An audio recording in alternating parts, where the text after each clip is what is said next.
ये मुझसे वो गुनाह हो रहा है जो कुरान और हदीस के ख़िलाफ़ है, ये मुझसे वो गुनाह हो रहा है जिसकी वजह से मुझसे अल्लाह और उसका रसूल नाराज़ होंगे, तो वो शर्मिंदा होता है अपने गुनाहों पर। लेकिन ऐसा होता है कि उसके कुछ साथी होते हैं, उसके कुछ दोस्त होते हैं जिनके साथ वो रहता है, तो वो ये सोचता है चलो मैं तौबा कर लेता हूँ, लेकिन उसके साथी उसका मजाक उड़ाते हैं। जैसे वो तौबा कर ले, अपने तमाम गुनाहों से तौबा कर लेता है, नमाज़ पढ़ने के लिए मस्जिद में आ जाता है, माँ बाप की इताअत व फरमा बरदारी करता है, दीन के रास्ते पर चलना शुरू कर देता है, तो उसके दोस्त जो होते हैं, कई दोस्त इस किस्म के भी होते हैं कि मजाक उड़ाते हैं।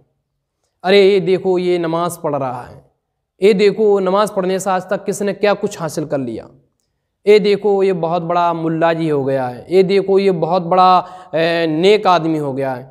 इस तरीके से लोग मजाक उड़ाते हैं।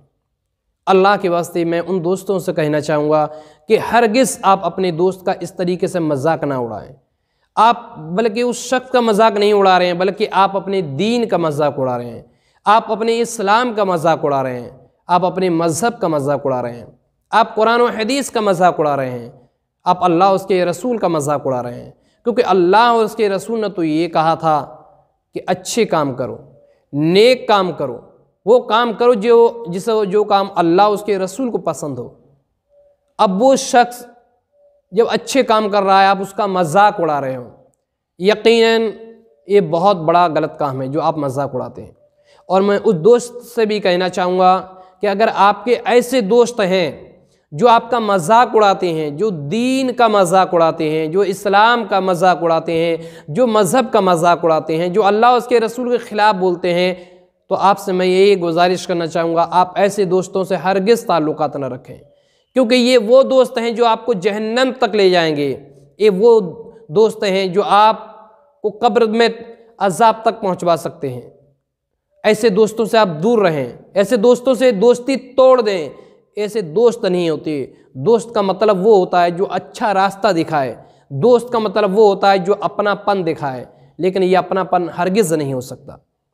और आप उन दोस्तों की बात हरगिज़ ना माने, बल्कि आप कुरान और हदीस उठाएं और सहाबाई किराम रिज़वानुल्लाहि ताला अलैहिम अजमाइन की ज़िंदगी का मुताला करें, तो आपको मालूम होगा कि सहाबाई किराम रिज़वानुल्लाहि ताला अलैहिम अजमाइन में से ऐसे ऐसे लोग थे इस्लाम लाने से पहले जो बेहद गुनाह किया करते थे। इस्लाम लाने से पहले वो कई किस्म के गुनाहों में मुलव्विस थे, कई किस्म के गुनाहों में मुब्तला थे, लेकिन जब से अल्लाह ने उन्हें इस्लाम की दौलत से नवाजा, रसूल अल्लाह सल्लल्लाहु अलैहि वसल्लम की उन पर इनायत हुई, तो वो इस्लाम कबूल कर लिया। उसके बाद से उन्होंने तमाम वो काम छोड़ दिए जो गुनाह थे, हर वो काम छोड़ दिया जो अल्लाह और उसके रसूल की नाफरमानी का सबब हो। तो आप सहाबाई किराम की ज़िंदगी का मुताला करें। मैं एक सहाबी रसूल का वाक़या आपके सामने बयान कर रहा हूँ, जिन्हें देखें कि इनकी ज़िंदगी क्या थी और क्या हो गई। इस्लाम लाने से पहले ये सहाबी रसूल गलत काम किया करते थे, गुनाह किया करते थे, लेकिन जब से इस्लाम कबूल किया, मज़हब इस्लाम की मोहब्बत इनके दिल में बैठ गई, उसके बाद से इन्होंने हमेशा हमेश के लिए तमाम गुनाहों से दूर हो गए और तमाम गुनाहों से सच्चे दिल से अल्लाह के बारगाह में तौबा की और उसके बाद कभी वो गुनाह ना किया। एक सहाबी रसूल थे जिनका नाम मुरसद बिन अबू मुरसद गनबी फ़िदाई है। इस जलील व क़दर सहाबी मक्के से उन मुसलमानों को ले जाया करते थे मदीना जो कमज़ोर थी, जिन पर जुल्म व ज़्यादती होती थी मक्के के अंदर, तो उन मुसलमानों को ले जाकर मदीना पहुंचाया करती थी। रावी ये कहते हैं कि मक्के के अंदर एक फ़ाहिशा औरत थी जो अपने साथ गलत काम करवाया करती थी। वो फ़ाहिशा औरत थी जिसका नाम इनाक था। और ये इनाक मुरसद की दोस्त थी, इन सहाबी रसूल की दोस्त थी। लेकिन मुरसद ये कहते हैं कि मक्के के अंदर मैंने एक आदमी से वादा कर लिया था कि मैं तुम्हें मक्का से मदीना ज़रूर ले जाऊंगा। इत्तेफाक की बात देखो कि मुरसद चले और मक्का पहुंच गए। अब मक्के की बेशुमार हवेलियों में से एक हवेली की दीवार के करीब पहुंच गए। इतने में उसी औरत, यानी जो फाहिशा औरत थी, उसने मुरसद को देख लिया था। और मुरसद को देखने के बाद कहा, कौन? अरे तुम तो मुरसद हो। उन्होंने कहा, हाँ यकीनन मैं मुरसद हूँ। तो उस फाहिशा औरत ने कहा कि आओ मुरसद, स्वागत है तुम्हारा, इस्तकबाल है तुम्हारा, आओ आज हमारे साथ रात बसर करो। हज़रत मुरसद ये कहते हैं कि मैंने कहा, ऐ इनाक, ऐ फाहिशा औरत, ए ज़िना बहुत बड़ा गुनाह है, ज़िना को अल्लाह ने हराम करार दिया है। अब मैं अपनी पिछली ज़िंदगी को बहुत दूर छोड़ चुका हूँ, अब मैं इस्लाम से वाबस्ता हो चुका हूँ, अब मेरे दिल में अल्लाह और उसके रसूल की मोहब्बत बैठ चुकी है, अब मैं इस्लाम से प्यार करने लगा हूँ, अब मैं मज़हब इस्लाम को मानने वाला हो गया हूँ।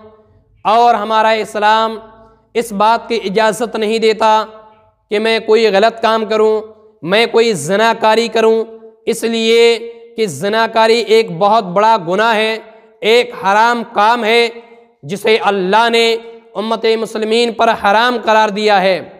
ऐ फाहिशा औरत, ऐ इनाक, अब मैं उस ज़िंदगी में, अब मैं उस दुनिया में नहीं जाना चाहता जिस दुनिया से मैं लौट कर आ रहा हूँ। अल्लाहु अकबर। तो उसके बाद उस फाहिशा औरत ने चिल्लाना शुरू कर दिया कि ऐ हवेली वालों, जो तुम्हारे आदमियों को उठाकर ले जा रहा है और जो ले जाता है ये वही मुरसद है जो आज फिर उठाने आया है, लिहाजा इसको पकड़ लो। हज़रत मुरसद ये कहते हैं कि मेरे पीछे 8 आदमी दौड़ गए और मैं भी दौड़ने लगा। बिल आखिर में मक्के के रास्ते में एक पहाड़ी है, उसी की खो में छुप गया और वो 8 आदमी मेरे ऊपर रहे। अल्लाह का करम था कि उन्होंने मुझे नहीं देखा। बिल आखिर फिर मैं मक्के में घुसा और जिस शख्स से मैंने वादा किया था उसे मैं उठाकर ले आया और रसूलुल्लाह सल्लल्लाहु अलैहि वसल्लम की बारगाह में पेश कर दिया।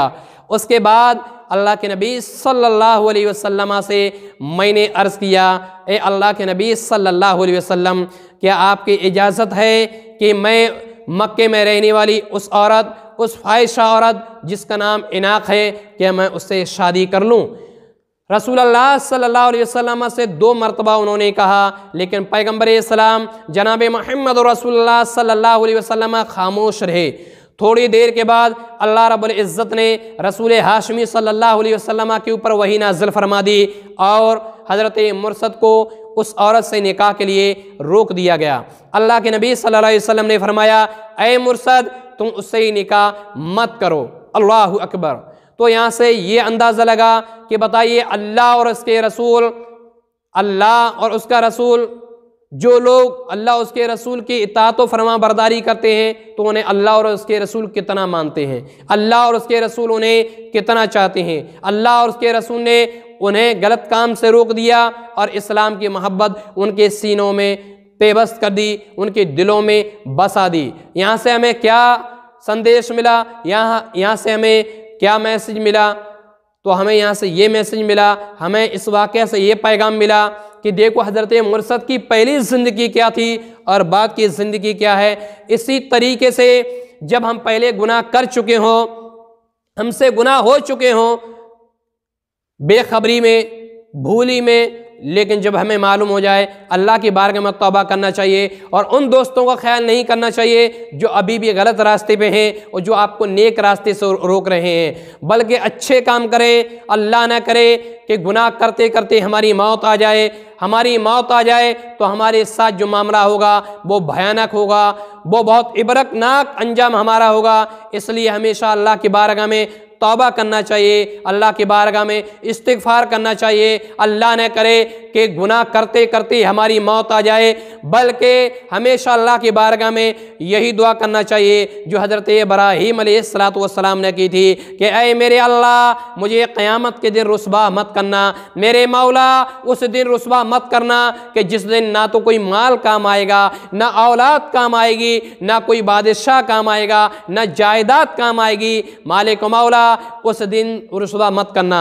अज़ीज़ान गिरामी, आज तो आप एक गुनाह करते हैं और लोगों से छुपा लेते हैं, और लोगों से छुपा लेते हैं, पीठ पीछे कर लेते हैं, कमरों के अंदर कर लेते हैं, या जंगलों में कर लेते हैं, या पार्कों में कर लेते हैं। आप ये सोचते हैं कि कोई नहीं देख रहा है। नहीं, ऐसा नहीं है। दुनिया की नज़रों से तो आप छुप सकते हो गुनाह करके, लेकिन एक अल्लाह तमाम चीज़ों को देख रहा है। एक खुदाए वादहू ला शरीक है, वो आपके हर गुनाह को देख रहा है, वो आपके हर फैल से वाकिफ़ है। और दुनिया को मत दिखाओ, बल्कि अल्लाह रब्बुल इज़्ज़त को दिखाओ कि हमें नेक काम करना है, हमें वो काम करना है जिससे हमारा रब खुश रहे, जिससे हमारा रसूल खुश रहे। हम हरगिज़ वो काम नहीं करेंगे कि जिससे हमारा रब नाराज़ हो, जिससे हमारे रसूल नाराज़ हो। अज़ीज़ान गिरामी, आप अंदाज़ा करें कि जैसे आपने गुनाह कर लिए और मैदान महशर में आज तो आप छुप कर गुनाह कर लोगे, ठीक है, किसी को नहीं पता, कोई नहीं जानेगा। लेकिन क्या आपको नहीं पता कि मैदान महशर में जब तमाम लोगों के सामने आपके गुनाहों को बताया जाएगा, आपके गुनाहों की फहरिस्त खोली जाएगी, आपके गुनाहों की किताबें खोली जाएंगी, उस समय आपका क्या हाल होगा? वहाँ एक आदमी नहीं होगा, वहाँ दो आदमी नहीं होंगे, वहाँ हजारों नहीं बल्कि अरबों खरबों की तादाद में वहाँ लोग होंगे, पूरी दुनिया के लोग होंगे। और वहाँ अल्लाह उन तमाम लोगों के सामने आपके गुनाहों का जिक्र करेगा। बताओ आप अपने रब को कैसे मुंह दिखा पाओगे? इसलिए दुनिया की फिक्र मत कीजिए, आप आखिरत की फिक्र कीजिए। अल्लाह उसके रसूल को खुश करने की कोशिश करें, और जो गुनाह कर चुके हैं उनसे सच्चे दिल से अल्लाह की बारगाह में तौबा करें। अल्लाह बड़ा गफूर रहीम है। कुरान मुक़द्दस के अंदर आता है, ला तक़नतु मिन रहमतिल्लाह, अल्लाह की रहमत से नाउम्मीद नहीं होना चाहिए। ऐ उम्मती मुस्लिमीन, अगर आप गुनाह कर चुके हो तो अल्लाह की बारगाह में सच्चे दिल से तौबा करें। अल्लाह बहुत बड़ा गफूर रहीम है। अल्लाह तुम्हारे गुनाहों को माफ़ फरमा देगा और तुम्हें जन्नतुल फिरदौस में आला से आला मकाम अता फरमाएगा। अल्लाह की बारगाह में दुआ है कि इन गुनाहों से हमें बचने की तौफीक अता फरमाए।